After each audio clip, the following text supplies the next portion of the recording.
Okay, Bismillahir Rahmanir Rahim. Alhamdulillahi wahda wassalatu wassalamu ala man la nabiyya ba'da. Rabbi shrah li sadri wa yassir li amri wahlul 'uqdatan min lisani yafqahu qawli. Subhanaka la 'ilma lana illa ma 'allamtana innaka antal 'alimul hakim. Rabbana zidna 'ilman wa 'amal. Rabbana hab lana min ladunka rahma wa hayyi' lana min amrina rashada. Can you hear me okay? Yeah? Okay. Okay. So, mashallah, welcome back. We're actually in our last week of the seminar or the workshop. But what we've actually decided to do, as I mentioned last time, is that because of the fact that we've been covering so much content and not really had an opportunity to do much discussion and Q&A, we've decided to set up another session, a fifth session, on Monday due to popular demand a week from today, which will be a fifth session. And that fifth session will be completely devoted to questions and discussions, inshallah ta'ala. And so today, you're welcome to note down and record and write down any questions that you might have.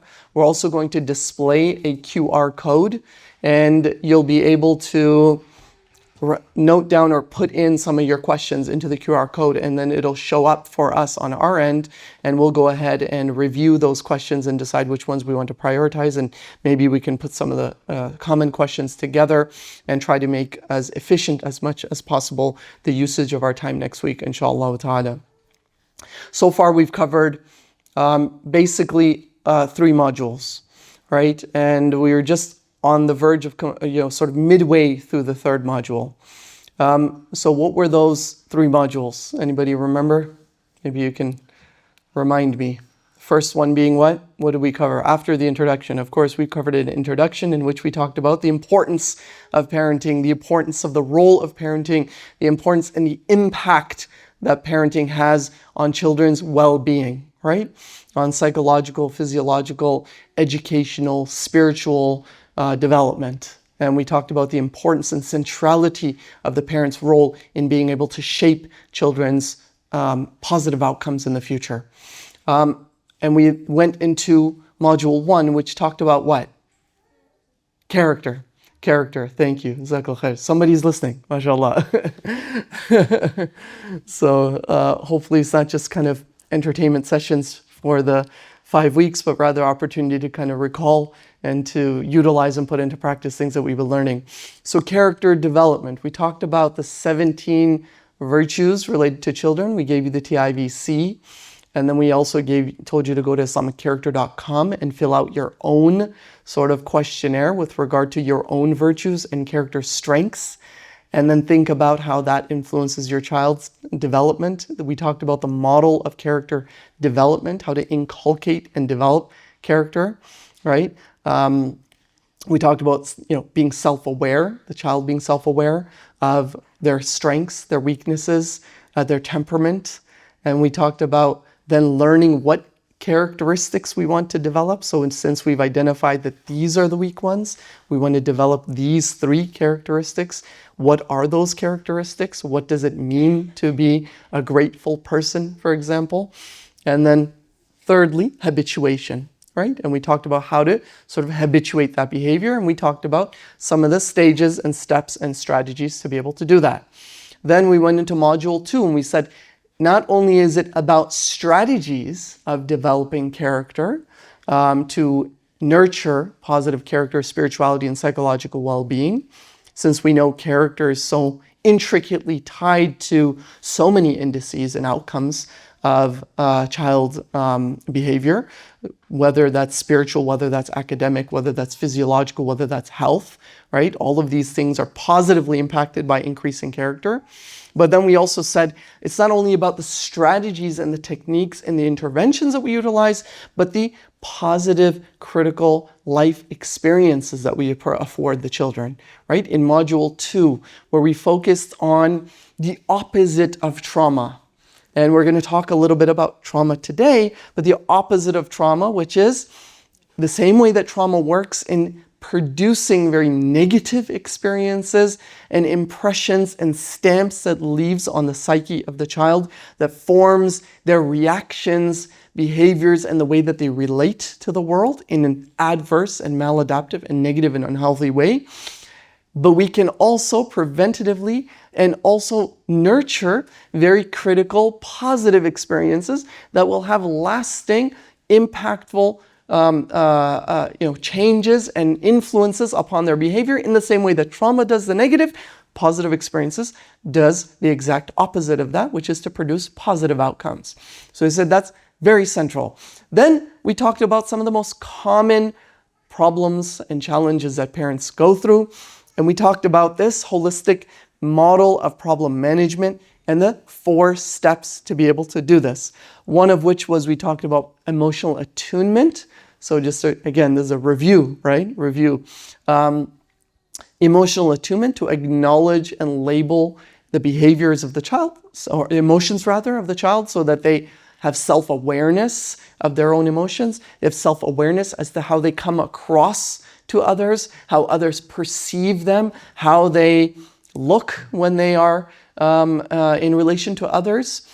And then step 2, we talked about effective communication and debriefing, using debriefing as an opportunity to transform attitudes and ways of thinking about the problem. So we go back and talk about what made them angry and why it made them angry, and an opportunity to maybe invite and help them shift their attitudes and think of the same problem from a different lens or perspective, right? Instead of a lens of fairness, of sibling rivalry, you may say, well, you are the older sister, so maybe you want to take greater responsibility. And so we change the way they look at the situation. Same situation, different perspective that we are shifting in order to induce a different emotional outcome. Or how do you think you can deal with these emotions or react differently? And then we go into behavioral regulation by helping them regulate those behaviors. We talked about many examples of that.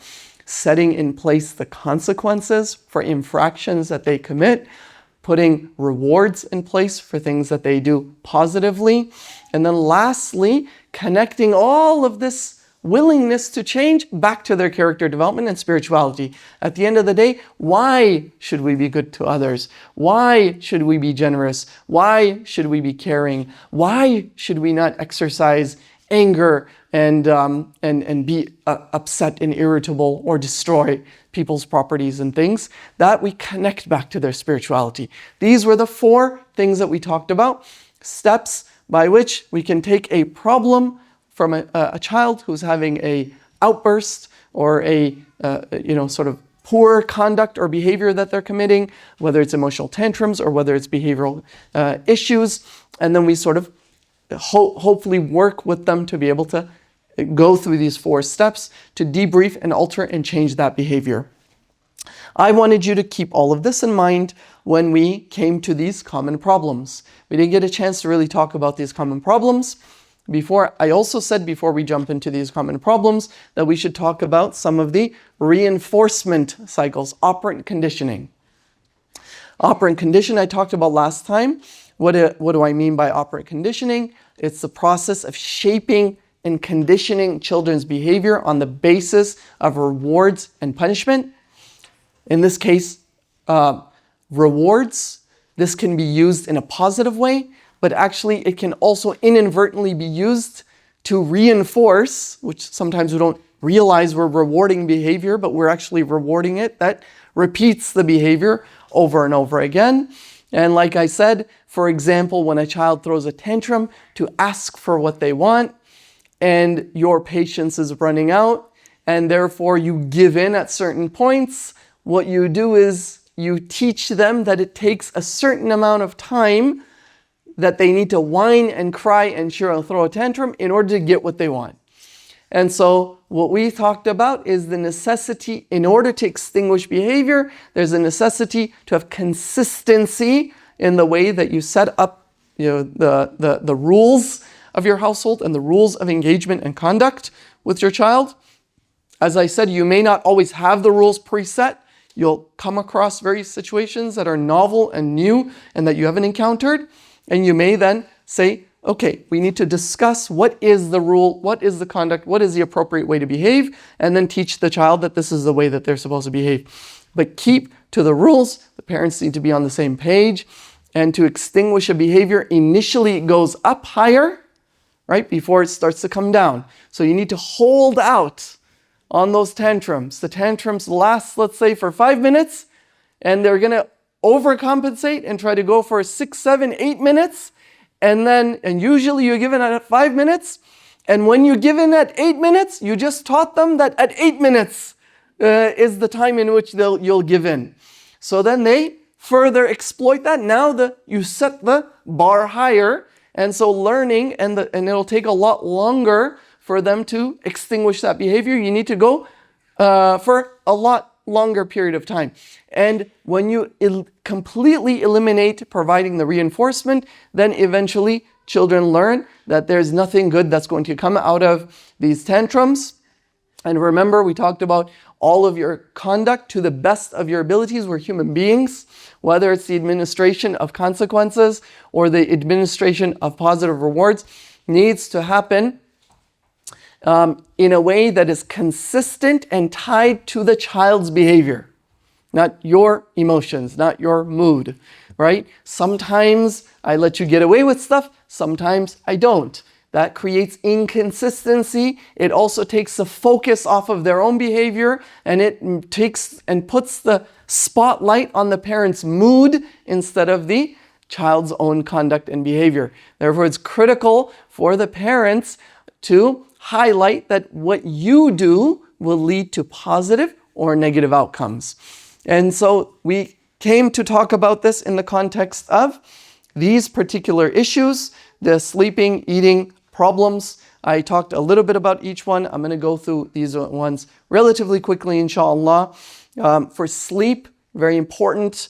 These are some of the 10 common issues that parents may struggle with their children. Sleep.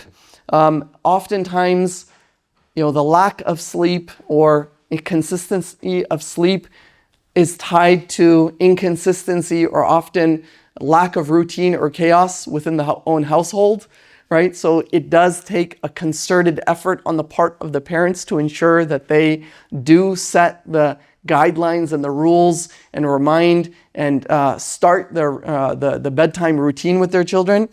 In terms of sleep, we have some recommendations from the American Academy of Pediatrics. 14 to 17 hours, obviously, for babies. For 4 to 11-month-olds, 12 to 15 hours. Toddlers, about 11 to 14. Preschoolers, 10 to 13. School-age children, this is where we get into some trouble because this is where children start to go to school and they start to try to push the limits and they want to stay up and they want to have some extra screen time. They want to stay up and all of a sudden they're hungry at 10 o'clock at night. One of my daughters used to do that. It's bedtime. She's like, oh, my stomach is hurting. I'm starving. Say, can I get a snack, please? Okay, one snack. Let's go downstairs. Go downstairs, get the snack. I said, oh, can I get some milk with this? My mouth is so dry. And it's like, okay, let's get some milk. And then, why are you taking so long eating this snack? Just, sort of very casually and slowly going through the snack. And so they're exploiting and trying to push these limits. This is quite common, right? Children trying to push these limits. And so, of course, when we give in, they start to push those limits even further. And so consistency is the key, right? Remember we talked about the stages that Hazrat Ali radiallahu anhu highlighted about the 777. Between the ages of 7 to 14 in particular is the ages when tarbiyah and habits are developed. And so these are the critical ages and stages in which we want to develop the habits of the children. So we're going to help them to sort of wind down, so that they can get the appropriate and adequate amount of sleep. And then, of course, for teenagers who become nocturnal, mashallah, teenagers are nocturnal creatures. They tend to stay up in the nights and go to sleep and stay asleep for, the vast majority of the morning. This does have something to do with brain development, by the way. There's something to this about adolescent brains relatively in the developmental phase that they're in to be asleep a lot longer in the mornings. And mashallah, things in Qatar start really early, right? 7 a.m. classes, school starts, when we're in the United States, it's like 8, 8:30, 9 o'clock, some schools. There was actually a whole experiment that ended up happening in which they decided to make a school in the United States at a particular time start at 10 or 11 o'clock in the morning, and then the school would get out around like 4 or 5 in the evening. And it lasted for a little while, but then they ended up scrapping the idea, because initially the idea was that they're practically sleeping in the morning, so why lecture them at 7 a.m. or 8 a.m.? But later on they realized it just doesn't work in terms of schedule and consistency and family and work and life. So they just said, we're just going to dump that idea. But having said that, sleep training consistency is really critical, important. Circadian rhythms, right? Health is related to this. Individuals who stay up in the night, they're flipping their natural biological clocks. We are meant to be sleeping in the nighttime. We are meant to be waking up in the morning. You may say, what about tahajjud? That's great. Ibn al-Qayyim al-Jawzi also says in his Tib al-Nabawi that people should sleep about 8 hours generally. He says the average person should sleep about 8 hours in the evening, which is very interesting. Having said that, you have to consider that yes, you're more than welcome to wake up in the nights. Adults are a little bit different. We want to make the difference and distinction between adults and children, and developing young people who have a lot of work ahead of them. Many of the mashayikh certainly recommend that even if you have students of knowledge, especially of younger ages, want to stay up to do any ibadat, they should do so very little. So they should do very little and not do a lot of nawafil and adhkar, focusing on their studies and their development. And then later on, when they become an adult, they can start to introduce this a lot more. Creating a habit of it in small doses is definitely not a bad idea, right? But for adults, of course, is different. That's for a discussion for another day. What should your sleep look like? We have sort of certain recommendations on that. What could a potential circuit and life cycle, sort of night cycle look like? But certainly we also have the qaylula, right, in the afternoon as well. That is sort of this power nap that helps. And some people, they like to sleep in the night, they like to sleep in the morning, and then they say, I need to get my qaylula in also. And then you say, why are you sleeping in the afternoon? You say, it's sunnah, brother. It's sunnah. I need to sleep in the afternoon. I need to take my break and whatnot. Well, is it sunnah to sleep all night and all morning and then also sleep in the afternoon as well? Right? So we shouldn't mix these things together. So some sleep challenges that can occur. Again, if there are night terrors, some of this, by the way, is normal. A lot of children in their, like 7 to 11, even 6 years old can have these sort of like night terrors or nightmares. Is nothing really to be alarmed about. Sometimes there's a little bit of even sleepwalking that ends up happening.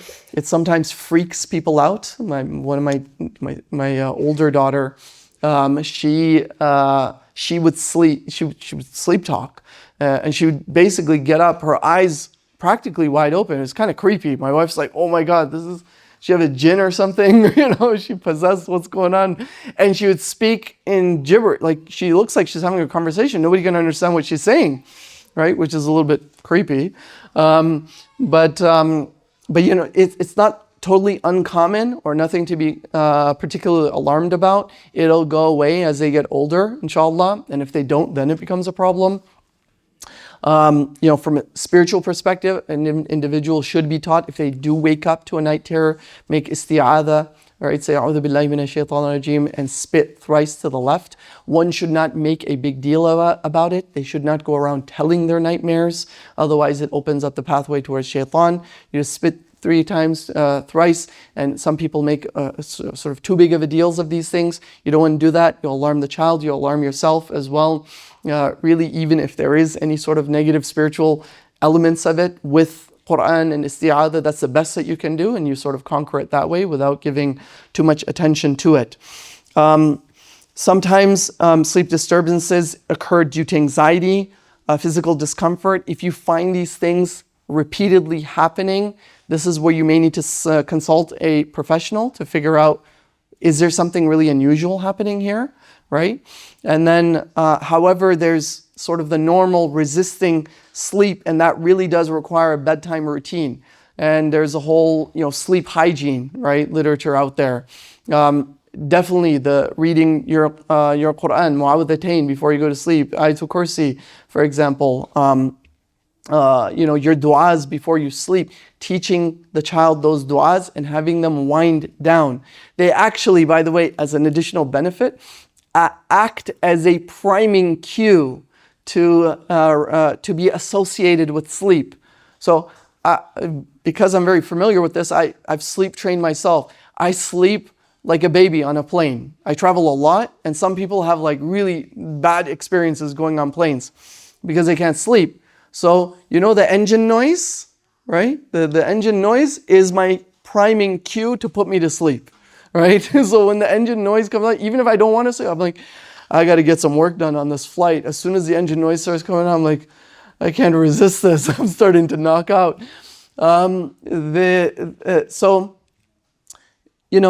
Exhaustion, right?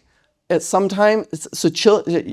need to wake up at the same time every day and then go to sleep at the same time. But if you don't end up going to sleep, you can actually pull them out of bed, right? Because here's the thing, with your bed, you don't want to have anything associated with your bed except for sleep. Not thinking about your bills, not fantasizing, not, definitely not getting on a screen, right? Not eating, not playing, not even reading. I mean, if you want to read at your desk and then get to your bed, okay? And then what you do is you sort of start your wind down routine where you get in your bed and you start to read your du'as, and then you start to wind down and go to bed. You make your wudu, for example, before you go to bed. All of this adds to a process of your body shutting itself down, starting to be cued. It's maybe a bad example. If you really got to use a washroom and you're around a toilet, it's harder to hold yourself, right? Why? Because your body knows, now you know that a toilet is around, so you automatically, muscle memory, starts to actually release and prepare itself for the usage of the washroom. So similarly, when you go to bed, your body starts to wind down and prepare itself. So for adults, you can do this as well. For adults, you try doing some dhikr before when you go to bed. Why? Because the magic in this is that if you can't go to sleep and you do dhikr, then shaitan will put you to sleep, right? Because shaitan doesn't want you to do any dhikr, right? So shaitan will come and like massage you and like put you right to sleep, because as soon as you start to do dhikr, start to feel sleepy, right? But before that, you're not feeling very sleepy, right? So your antidote to going to sleep is dhikr, because at least shaitan will help you. And in this case, is kind of a good usage of shaitan, perhaps, if there's such a thing. So creating this device, free zone, right? And then teaching them du'as and getting them sort of in bed becomes a really important part. Now, if they end up staying up in the night, don't let them, fine, they're not going to lay in bed, but you definitely don't stimulate them with any other activities. They just sort of like sit and read a book or something. And then in the mornings, they're going to be extremely tired by the next day. Eventually, they're going to start knocking out at that time. You can wake them up. Let's say they got 4 hours of sleep. That's going to be a rough day. The next day, they're going to go right to bed.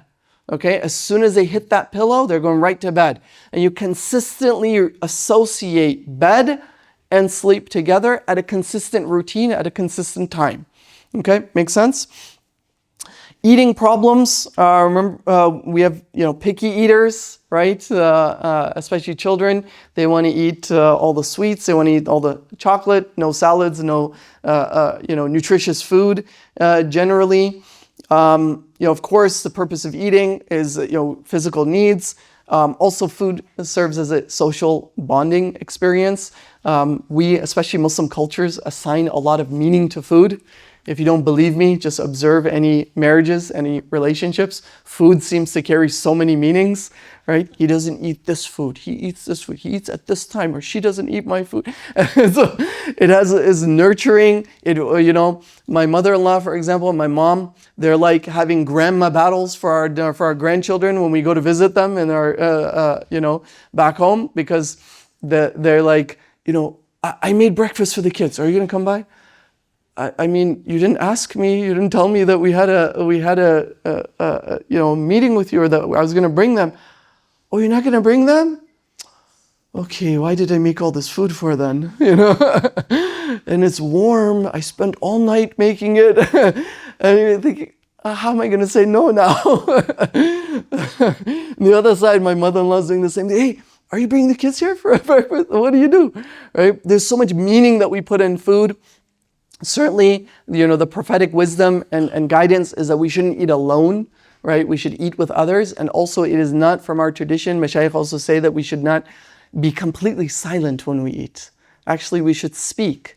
But it doesn't mean that you should wait for your meal to have a whole conversation necessarily, but that there's a sort of moderation. We're not like monasticists, right? But then we're also teaching them very mindful eating at the same time. This is beautiful. Why? Because it shows you how to be in the dhikr of Allah and still mindful of Allah Ta'ala while being engaged with society and with individuals, right? Because you're going to socialize with individuals, but what are you going to start with? You're going to start with Bismillah. What are you going to eat with? With your right hand. What are you going to drink with your right hand. I've noticed, some people, our mashayikh, you give a lot of emphasis to this, to the extent where it's not actually haram, but it feels haram if you eat with your left hand or drink with your left hand. But it is a kind of a bad habit. I've noticed people, you're putting your shoes on, putting on with your left foot, I actually observed this in our clinic, because it was a very traditional clinic, so we asked people to take off their shoes. So when they come to our clinic, I just as a kind of a social experiment, I would just observe how many people are actually putting their shoes on with their right foot versus their left foot. The vast majority of people are putting their shoes on with their left foot. I was quite surprised. It was a very interesting kind of observation. And these are Muslim clinic, predominantly Muslims, right, that are coming there. So we want to create these habits in our children. We want to also create the habits in ourselves to be able to teach our children how to do this as well. If your child is eating with your left hand, what do you see? You eat with your right hand. Because you build the habit. What happened? There was a Sahabi that was eating with his left hand. The Prophet ﷺ said, eat with your right hand. And what did he say? He said, I can't. Not because he was actually disabled, but because of the fact that he said it out of takabbur, or out of inad, out of stubbornness, out of resistance, out of rebelliousness. I can't, leave me alone. I'm just comfortable eating like this. And the Prophet ﷺ, indeed, then you can't. He said, then you can't. And what happened? His hand became debilitated, his right hand. He couldn't use his right hand ever again. Right? This was the now again, we're not saying this is a fiqhi hukum that it's fard for you to eat with your right hand, but the sensitivity is takhlid, right? Doing when you're making wudu, water through the in between your hands. And the Prophet ﷺ said in a hadith that whosoever doesn't do takhlid, then takhlil will be done of his hands with the fire of Jahannam. Now, this doesn't mean that the fuqaha don't say this is fard, right? But it is a sunnah to do.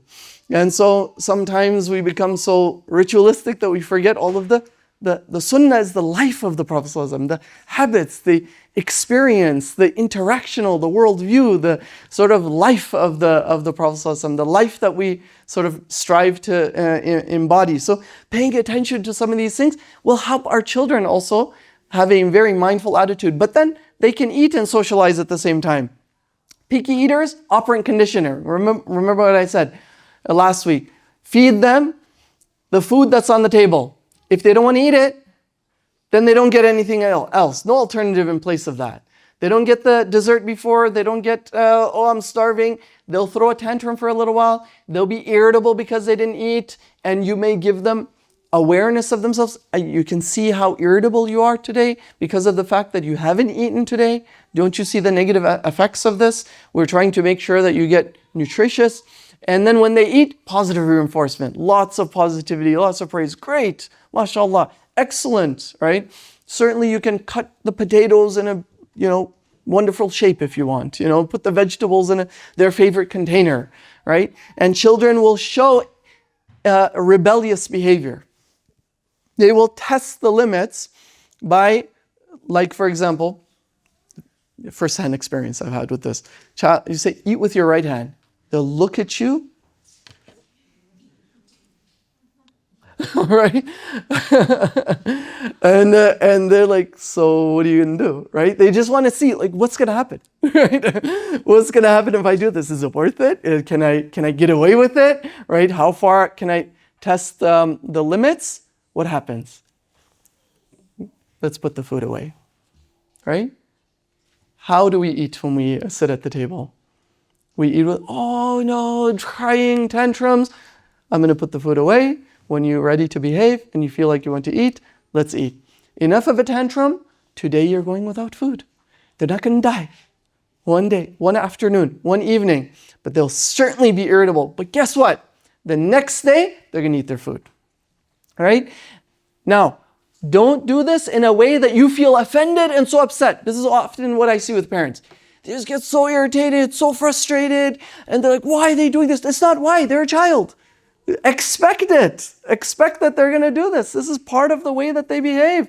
It's your job to be able to do things consistently to shape their behavior, not that you're offended by the fact that they don't want to eat. Why are you so, oh, they don't eat today? Well, they're a child. They weren't going to eat today. If they didn't do that, I'd be surprised, right? That's kind of what the child is going to do. So we need to be prepared for that.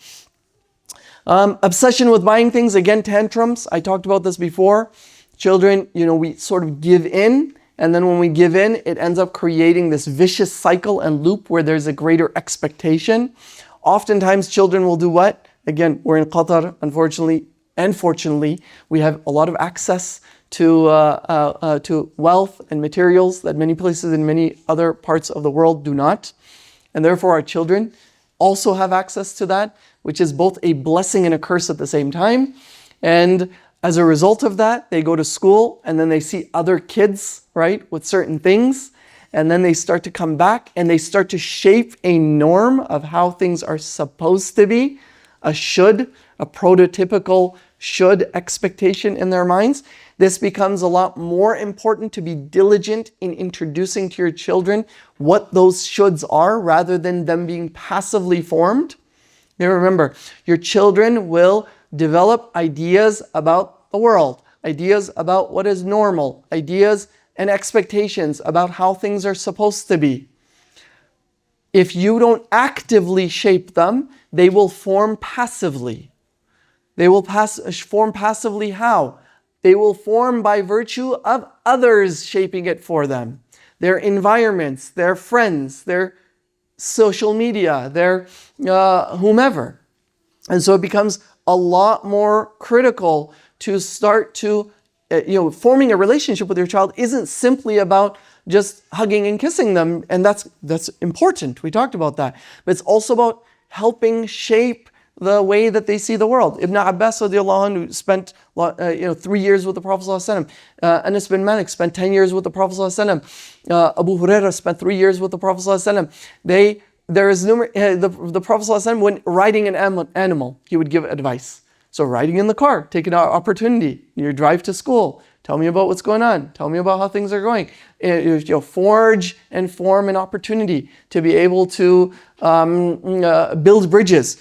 Night times are the times in which human beings are the most suggestible. And they're actually the most disinhibited, meaning they're more likely to be more revealing and more suggestible, open to feedback. So perhaps you can use putting your child to bed as an opportunity to connect with them for a few minutes before they actually go to bed. Part of your bedtime routine, right? In fact, not the greatest example, but Hitler used to give his speeches at night knowing that people would be most suggestible in the evenings, that his population would be suggestible in the evenings. And so he actually intentionally timed his speeches to occur in the night because he knew that people would be winding down, right? So, and just, not that we should learn from Hitler, but like just as fun fact, right? Okay. Screen time. Screen time, big issue for many, probably among the leading problems for our children is the addiction to devices. And why are children so addicted to their devices? Because we're addicted to our devices, right? And so they just monkey see, monkey do, right? So they just see what we're doing and they actually start to exemplify and emulate some of the behaviors that we're doing. That's highly problematic, first of all. So we need to regulate our own and set a routine for screens. Now look at the negative and adverse effects of screen time on the adult brain over time. Right? What happens? It's a rewiring of the brain. It creates an addictive sort of personality. The 30-second bits that by the way, psychologists are complicit in this. What they've done is to study human behavior and responsiveness and attention spans in order to be able to maximize marketing and profits and to be able to suggest certain performances or certain behaviors or certain attitudes and certain things that show up on your screen. But it's linked to depression, it's linked to attentional deficits, which I talked about before, ruins the ability to have creativity when we're connected to devices, overstimulation. It actually leads to sedentary lifestyles, which secondarily leads to all sorts of health issues. Imagine a time in which, I don't know about you, but when I was a child, I would love nothing more than to just be outdoors all day and all night. Right? I just didn't want to come home. I just want to be outside all the time. And I come home because it's dark. And my parents would say you have to be home after dark. And if I didn't, let's just leave it there. I won't get into my own traumatic stories. But yeah, so you had to be home before night. But you want to go outside. You want to explore. You want to go out. You want to play with your friends. You want to go play sports. You want to explore the neighborhood. Right? Ride your bike. Go swimming. Play football, like all sorts of things that you would do. Children today, they oftentimes prefer staying inside on a screen than going outside. That's just like hard for my brain to understand, right? Because like, why? You're a kid. Like, why don't you want to go play with your friend? Why do I need to play with my friend? I have him right here. It's like, we are playing. What are you playing? Well, we're on this, like, I can see his screen, he can see my screen. We're like, shooting bad guys down and everything like that. I don't know what happened to this. Lost the mic. I'll back up.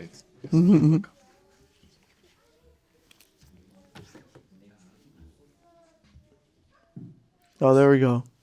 MashaAllah, we're technologically advanced here. We have backup. So this becomes a problem. Now, how do you interact with, where'd it go? So let me come to this and then come back. So how do we interact with this? I mean, time frames, right? The American Academy for Pediatrics sets some guidelines as to what seems to be linked to greater pathology, mental illness, emotional dysregulation, etc. And so certainly across the board, right, WHO, as well as the American Academy for Pediatrics, they say no to screens until the age of 2 years old. Like absolutely no, just a complete shutdown on screens altogether. And I know it's kind of cute, like a kid takes goes up to a window and goes like this, right? And you're like, oh, how cute. That's not really cute, actually. It's kind of sad. Like, they can't interact with a real window. They just like think that, I'm going to change the scene, right? Imagine if you could do that with your house. You just go up to it and just go like this. Oh, new house, right? Or new spouse, right? I'm kidding. Right? You don't want to do that. So we have, for preschoolers, we want to stay under an hour on the weekdays. My personal philosophy, 3 hours is a lot, but if you take it all together, right? Meaning in terms of talking about TV, computer, whether it's a tablet, whether it's getting on a video game or something like that, just a kind of sum total. These are just some practical guidelines, but definitely we want to on the weekdays stay away as much as possible and giving them some light time. Same thing for preschool and school age children, and then adolescents perhaps a little bit more. But it's really, really critical to monitor the screen time. It is very hard. I want to say there's no easy answer to this because of the fact that as many locks and codes and programs that you put, your children are a step ahead of you in terms of technologically being more advanced. Now, I don't think I'm that old, and I think that I have some technological fluency and awareness, but my son, he can do things with this that I couldn't imagine, right? And I don't know how to do that. And because they just are that much smarter when it comes to that technological, because we got exposed to it much later, or it was very rudimentary, and now there's sort of like, especially if you spend a lot of time with something, it's exploration, right? Some signs of unhealthy screen time, right? Limited interest shows declining interest in non-screen activities. They're irritable when screens are unavailable to them. They keep pressuring you for more screen time. They tend to withdraw and lose interest in socializing with friends. They excessively isolate themselves. They're not coming down for dinner. They don't show up for family occasions. They would prefer to stay in their room. They would prefer not to be interacting with you. Reduced responsibility. Actually, I had this experience recently. My daughter recently got her phone taken away. And you know what? The first few days, it wasn't fun for her nor for us. But she is such a better person without it. I'll be honest about it. She's more happy. She's at dinner. She's interacting. Her mood is different. And I, of course, I can't say that this is going to be the case for everybody, but it's just my anecdotal experience as a parent. I'm just noticing, I kind of like this no screen thing. I kind of like this no phone idea, right? Certainly she doesn't like that, right? But it is, so the more is, in my books, is worse, but it's a necessary evil that we can't take it away entirely because we want to create some literacy, right? And being able to utilize screens and utilize phones. When you give them a phone, when you don't, tablet, that's really a discussion for you and your spouse to have, for you to figure out, as parents, as to what you think is appropriate. It's also different from child to child, their level of maturity, their level of rebelliousness, their environment and social influences around them. But it is a dangerous world. I mean, and we're going to talk about something else that's related to it. Resisting of household chores. Again, something that can be quite common in Qatar in particular, right? Because of the fact that, we have sometimes maids or cleaners or cooks and whatnot that come to the house. Great for the parents, great for them to be able to work and, be able to focus on school and studies and whatnot, and then and still get all of the household stuff taken care of, and that it's not, sort of a jungle when they come home. But we have to remember that this is help for parents, not for children, right? They're not the children's maids, they're the parents, right? Maids or helpers or supporters. So the children need to learn to take care of themselves and also contribute to the household. Because you may be working and that's your excuse for why you need somebody to support the household. But they don't have an excuse, right? They need to be able to develop those competencies, and basic life skills need to be developed. Keeping your room organized, keeping yourself organized, keeping your things clean, keeping your things tidy, remembering and having discipline and remembering when things are done. And of course, giving them a moderate degree of responsibility, right? We don't want to overburden them. I call that the Cinderella effect, right? We don't want to use them to to sort of like just take care of our tasks. They're not the maid, right? We're just replacing them with the maid. You know, I had a friend actually, mashallah, go to his house. Parents are just chilling, and the children, they cook the meal. I mean, for guests, mind you, it's not the worst thing, but I was pretty impressed. They just come in. It's like by the way, his father, he converted to Islam. His father used to be in the military. He grew up in a military family, so it's very, very, very disciplined. But it's like clockwork. The kids would come, they put the spread down. Food is all set up. Everybody would come and put things in order, and then they just like, all of a sudden everything's gone afterwards, right? Again, not suggesting that, right? Not suggesting that they take it, that they do all of that like that, but certainly you want to make sure that they take the concept of service. Service is very important, especially when guests are around. You may want to get them to serve the tea, right? Go around, serve the tea. Maybe come into the kitchen with you and help you with in the kitchen. Learn, start to take on some of these responsibilities. It becomes critical. They'll become better people overall. They'll become better husbands. They'll become better wives. They'll become better parents. They'll become better employees. They'll become better workers. It's life skills. We think, oh, let them focus on their studies and we take care of everything else. No, it doesn't work that way. Aggressive behavior. We don't want to reinforce aggressive behavior. It's very important that you don't engage in power struggles with your children. They'll try to pull you in, especially when they're pre-adolescence or adolescence age. They start to ask why or question rules and limits.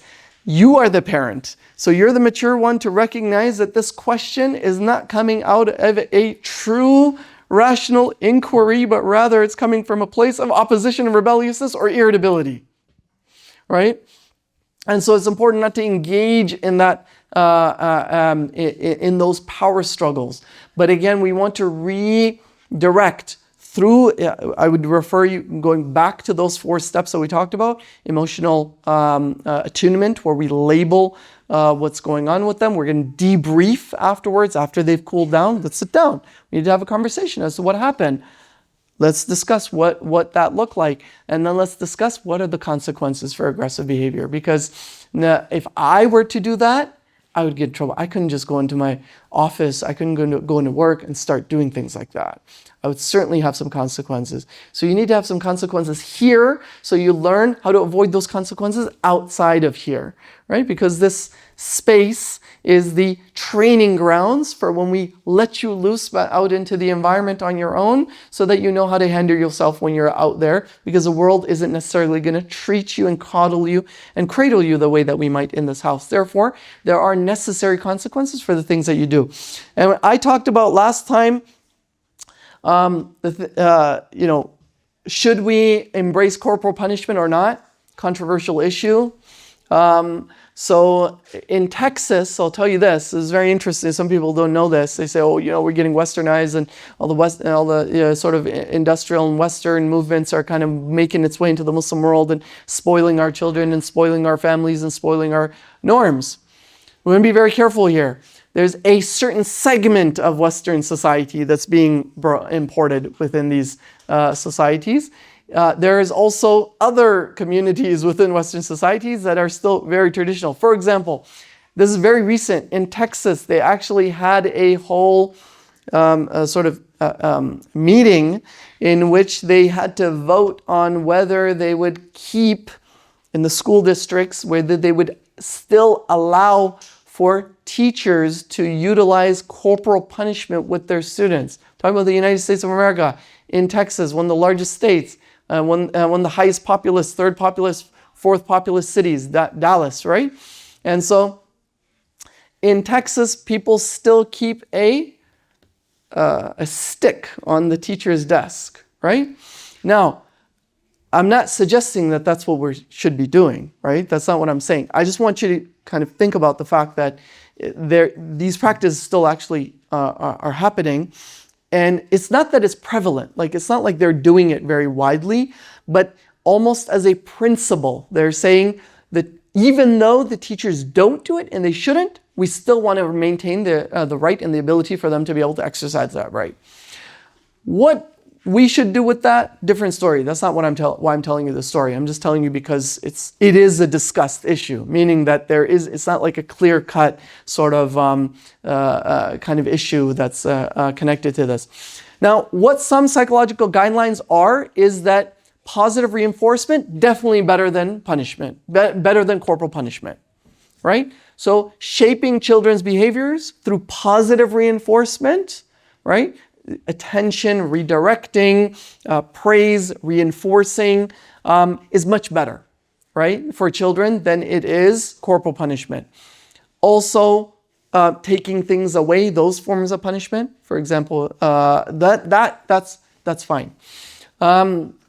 In terms of actual usage of physical force, well, it's shown that it works, particularly if it is done immediately afterwards. However, there's very strict guidelines on to what degree. There's a very big difference between abuse and corporal punishment, okay? And sometimes there's a fine line. Abuse has to do with marking, doing it because you feel offended, not because it's for the child's actual good. You're doing it out of your emotions, right? Versus redirecting the child and trying to, and by the way, using it sparingly is more effective. Sparingly meaning rarely. Why?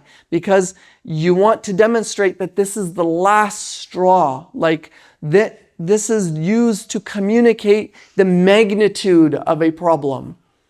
If you use this too frequently, and this is true, because I witnessed it growing up myself with many others around me, and sometimes myself, some revelation, is that you get used to it, right? You say, I go out and I break the rules, but I'm going to have a lot of fun. And then I come home, if my dad catches me, he's going to beat me.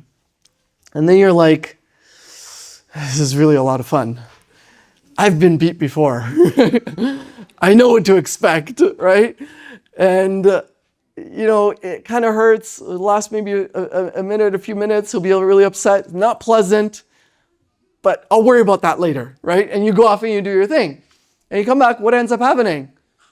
All right, I did the crime. And so I guess this is going to be rough when I get home, but inshallah I'll survive, right? And you kind of go through it.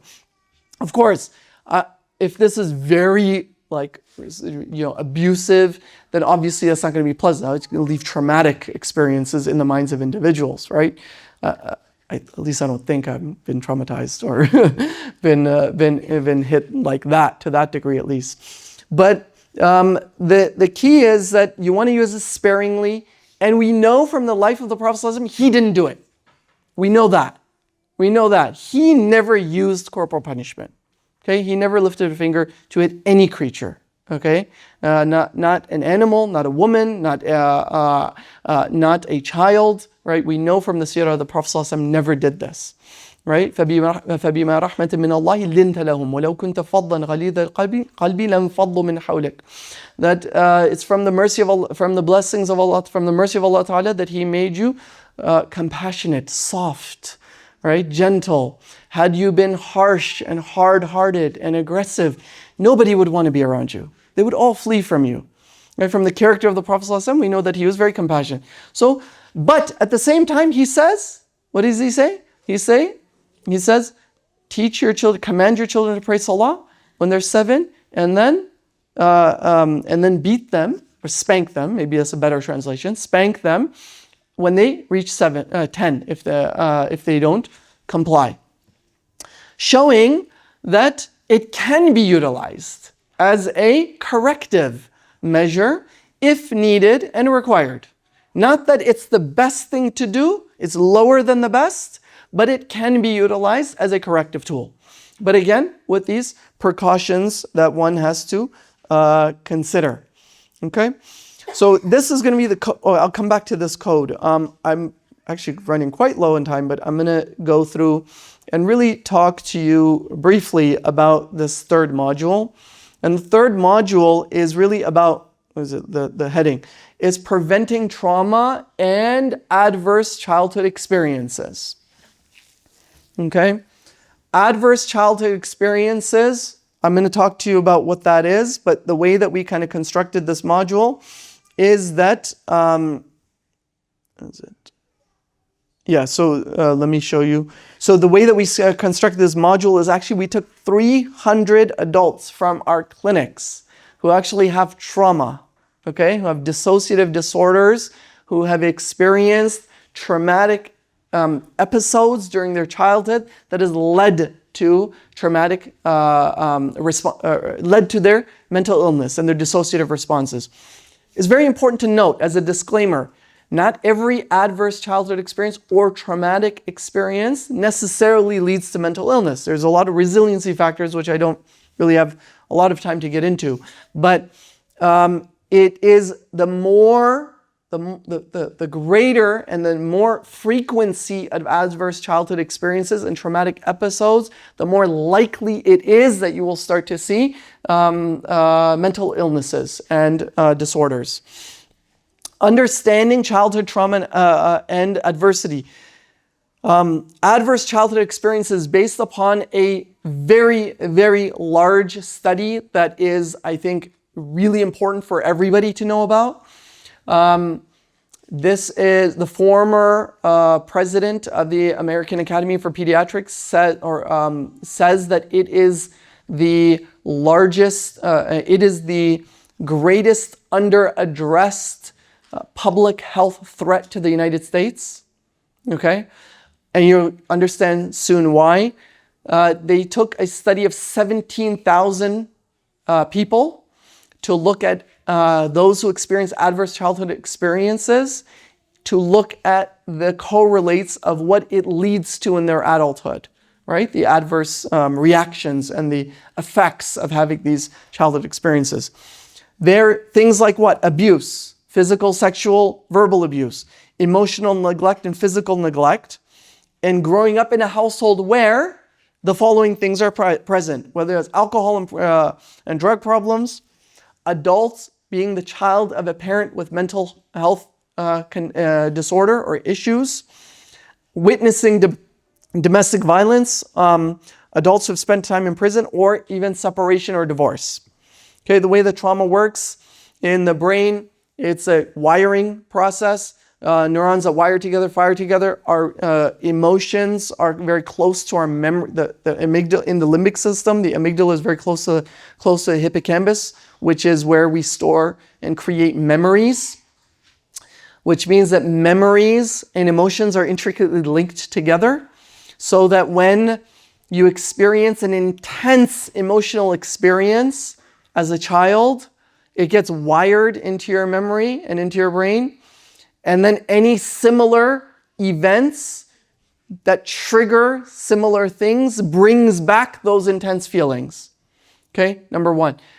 Number two, it leads to a lack of ability to emotionally self-regulate. Okay? Individuals either dissociate, like adults, when they get married, for example. They have a very difficult time dealing with problems. So they tend to want to avoid problems, or they become emotionally overwhelmed by them, right? And it can lead to also all sorts of other issues, by the way, disorders. It leads to a lack of impulse control. Right? So meaning children who have been who's been exposed to adverse childhood conditions, they tend to have less impulse control. Their prefrontal cortex, think about a child is developing. What do you need to give the child? Nourishment, food, right? If you don't give child nourishment, what happens? You have malnourishment and unhealthy development. There are certain things that don't form as they're supposed to, and we call these like critical phases or critical time periods in which you need to get certain things in your system in order to be able to develop properly. And we may also sometimes call this like psychological arrest or inability to develop appropriately. Sometimes you find children, people who exposed to trauma, oftentimes demonstrating very immature behavior. Very impulse control, lack of emotional regulation, for example. These are things that children, we learn, and then sometimes regressive type behavior. They sometimes act like children, right? And demonstrate an inability to demonstrate maturity. So it gives a kind of a psychological arrest. There's behavioral problems, Physical illnesses, and I'll show you kind of these percentages. 12 times, so first of all, of these 17,000 people, 64% of them had at least one adverse childhood condition, okay, which demonstrates that it's very high, okay? This is, again, a study in the United States. Can we extrapolate to other places? I don't know, right? Unless we do the study, we don't know. Can we say, is it safe to say that, with globalization, it's likely that we're probably seeing a lot of similar things happen in different parts of the world that are generally developed? Probably, right? To what degree? I don't know. Or probably a little bit less, a little bit more, maybe, who knows? That this is where, a thesis for students out there, thesis, they want to replicate some of these studies, get a grant from QRDI, and do it in Qatar, go for it. This is a wonderful study to actually take on. But it increases the likelihood of committing suicide by 12 times, okay? 4 or more. Having intimate partner violence 5 times more likely. And look at the healthcare conditions: stroke, heart disease, cancer. Isn't that incredible? I mean, these are health conditions as a result of experiencing psychological issues as a child, adverse childhood experiences as a child, social conditions, environmental conditions that lead to these things, right? And these are some of the ones that we've highlighted in the book, okay? Sexual, physical, emotional abuse, physical and emotional neglect, harsh parenting, atypical development, having a traumatic family environment, and witnessing death, okay? These are the ones that we've sort of highlighted. What I'm going to do in the interest of time is to actually ask you to look at read through it on your own. I think it's highly relevant. Again, people who have ACEs, they're 4 times more likely to have depression. They're more likely to have lower levels of self-esteem, lower levels of self-worth, lower levels of self-confidence. And some of these things, if you read through the book, you want to like my homework assignment to you is actually to do some of the activities within the book, which is to look at the conditions of your household and your environment, in which are there certain things that we may be doing, right, within this household. In fact, where is it? No, it's not in here. There's actually a questionnaire for ACE, by the way. So if you fill out the questionnaire and the scale, you can actually look at whether these things are present in my household or not. And I think that becomes really important and critical, because we want to stay away from these things. As we said, this is a protective factor, and the responsibility of ensuring that children get a sound upbringing. Sometimes these things happen inadvertently. Like, for example, 93% of people who experience sexual abuse is done by individuals whom they know. Okay? Whom they know. It's not some random stranger. Okay? 59% of them are acquaintances. And guess what? 34% of them are family members. And the most likely perpetrator is a sibling, an older sibling. Okay? So, this is where the prophetic guidance, when children come of age, separate their beds. Don't let them sleep together anymore. Being more vigilant in being aware of the play and nature and exploration and curiosity can lead to lots of pathological outcomes.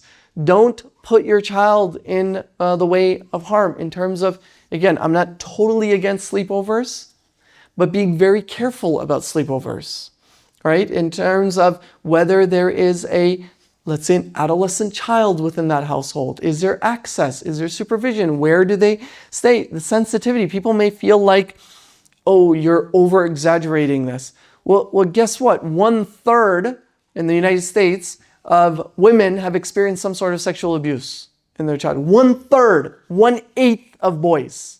Okay? That's a pretty high number. So it is quite prevalent. And guess what?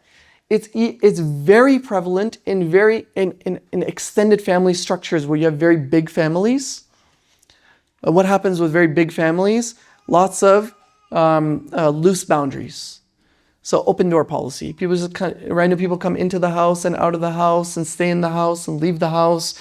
And these individuals end up.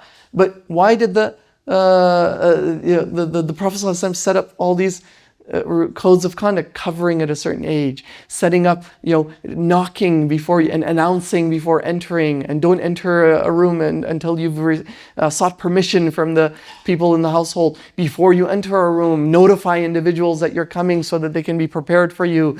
A lot of due diligence, right? And our mashayikh tell us even khalwa with a child who is not of age, that is not your child, is not okay. Interestingly enough, right? And so this is for protective reasons, right? We just don't want to sort of leave them with individuals that can have this exposure.